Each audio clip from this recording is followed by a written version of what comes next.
Здесь, в новом музее Лувр в Абу-Даби, прошлой осенью ждали самую дорогую картину в истории – «Спаситель мира» Леонардо да Винчи. Годом ранее ее продали на аукционе за рекордные $450 миллионов. Критики в один голос называли работу уникальной.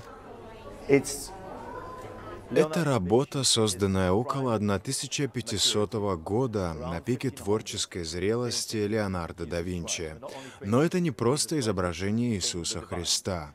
Это изображение божественного. В этой картине все техники, характерные для Леонардо да Винчи. Однако картина бесследно пропала. Лувр в Абу-Даби, как и парижский Лувр, отказываются отвечать на вопросы журналистов о ее местонахождении. Как пишет «Нью-Йорк Таймс», информации об этом у музеев просто нет. Впрочем, в истории картины это далеко не первое исчезновение. С середины 17 века, когда «Спаситель мира» упоминался при описи имущества английского короля Карла I, до начала века 21 шедевр считался утерянным. Считалось, что она была уничтожена.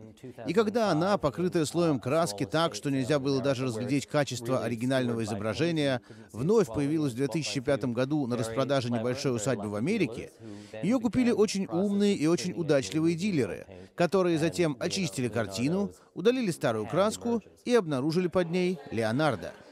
В 2011-м, после выставки картины в Лондонской галерее, ее приобрел российский миллиардер Дмитрий Рыболовлев. А 6 лет спустя он вновь выставил работу на торги. Кто стал ее новым владельцем, аукционный дом Кристис тщательно скрывал. Но «Нью-Йорк Таймс» утверждает, это был саудовский принц Бадр бин Абдулла бин Мухаммед бин Фархан. По одной из версий, Бадр действовал в интересах своего друга, наследного принца Мухаммеда бин Салмана Аль-Сауда, который и стал настоящим владельцем картины. На каких именно условиях музей в Абу-Даби планировал получить картину от саудитов, неизвестно.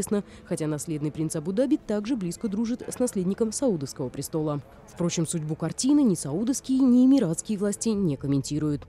По словам профессора Даян Модестини, которая занималась реставрацией картины, после аукциона «Спаситель мира» был отправлен в Цюрих для экспертизы у другого мастера реставрации. Однако заказ на осмотр полотна был неожиданно отменен, и с тех пор о картине никто не слышал. Парижский Лувр все еще надеется включить шедевр в выставку, посвященную 500-летию смерти да Винчи. Она должна открыться осенью этого года.